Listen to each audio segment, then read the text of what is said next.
കുഞ്ഞിന്റെ ആരോഗ്യം കൂടെ കണക്കിലെടുത്താ സർജറി ഫിക്സ് ചെയ്തിരിക്കുന്നത്. പിന്നെ നിങ്ങൾ പറഞ്ഞ ഡേറ്റിലൊക്കെ മറ്റ് സർജറികളുണ്ട്. 7-ന് ശേഷം ഞാൻ ഉണ്ടാവുകയില്ല. മറ്റുള്ളവരുടെ അസൗകര്യങ്ങൾ സർജറി ഒരിക്കലും ബാധിക്കില്ല.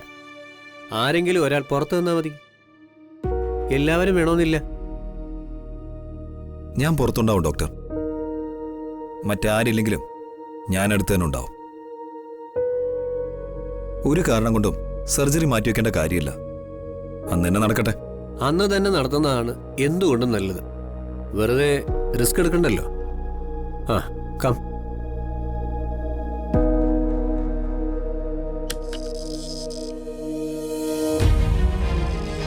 ഏട്ടത്തിയോടും എല്ലാവരോടും ഞാൻ പറഞ്ഞല്ലേ ഞാൻ ഈ വിവാഹത്തിന് വരുന്നില്ലെന്ന്. എന്നെ അതിനെ നിർബന്ധിക്കേണ്ടെന്നു. ഇനിയും ഞാൻ എങ്ങനെ പറഞ്ഞാലാ നിങ്ങൾക്കൊക്കെ ബോധ്യമാവുന്നത്? അങ്ങനെ ഒരു സാധ്യത ഉണ്ടോന്ന് ഡോക്ടറോട് ചോദിച്ചൊന്നല്ലേ ഉള്ളൂ. അച്ഛനും അമ്മയ്ക്കും പോണമെന്നുണ്ടെങ്കിൽ പോവാം. മീനടുത്തേക്കും പോവാം. അനൂപേട്ടൻ്റെയും ഇവളുടെ അടുത്തും ഞാൻ നിന്നോളാം. ഞാൻ ഈ പറയുന്നത് എന്തുകൊണ്ടാണെന്ന് മനസ്സിലാക്കാൻ പറ്റുമെങ്കിൽ എല്ലാവരും ഒന്ന് മനസ്സിലാക്കുക.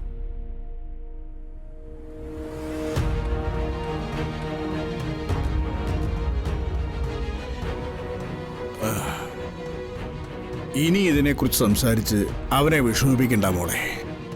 വിഷമിപ്പിക്കുന്നല്ല അച്ഛാ. നെല്ലിശ്ശേരിയിൽ എല്ലാവർക്കും വിഷമമുണ്ട് സന്ദീപ് അങ്ങോട്ട് വരാത്തതിൽ. പിന്നെ സച്ചേണ്ണ താല്പര്യമില്ലെന്നാ പറയുന്നത്. എനിക്കും അങ്ങനെ തന്നെയാ.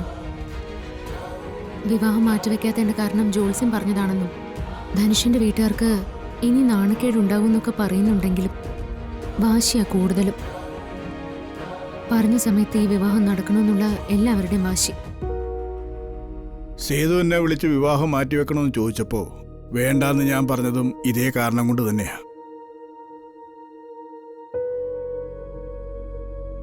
കാര്യമായിട്ട് ചോദിച്ചാണെങ്കിലും ചടങ്ങായിട്ട് ചോദിച്ചാണെങ്കിലും നമ്മൾ കാരണം അവര് ബുദ്ധിമുട്ടാന്ന് കരുതി. നമ്മുടെ കുടുംബത്തിലെ മുഴുവൻ ആളുകളും പങ്കെടുക്കേണ്ട ഒരു വിവാഹമായത്. ആ, സന്ദീപിന്റെയും മാതിരയുടെയും കുഞ്ഞു വരെയും. അപ്പൊ അവർക്ക് അങ്ങനെ ഒരു ആലോചന ഇല്ലെങ്കിൽ പിന്നെ നമ്മളത് ഓർത്തിട്ട് എന്താ കാര്യം? അച്ഛനും അമ്മയ്ക്കും പോണെങ്കിലാവാം. ആരെങ്കിലും പോയില്ലെങ്കിൽ അവരെന്താ കരുതാ? മനഃപൂർവ്വമായി ചെന്നില്ലെന്നേ അവര് കരുതൂ. പക്ഷേ അവരെന്ത് കരുതിയാലും ഞങ്ങൾക്ക് കുഴപ്പമൊന്നുമില്ല.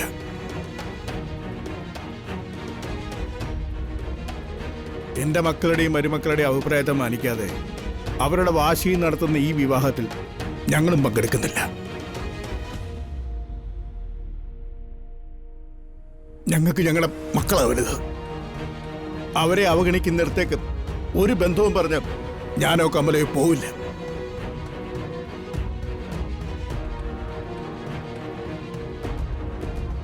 എല്ലാം കണ്ട് മിണ്ടാതിരിക്കാനും ക്ഷമിക്കാനും ഒരു പരിധിവരെയല്ലേ സാധിക്കൂ.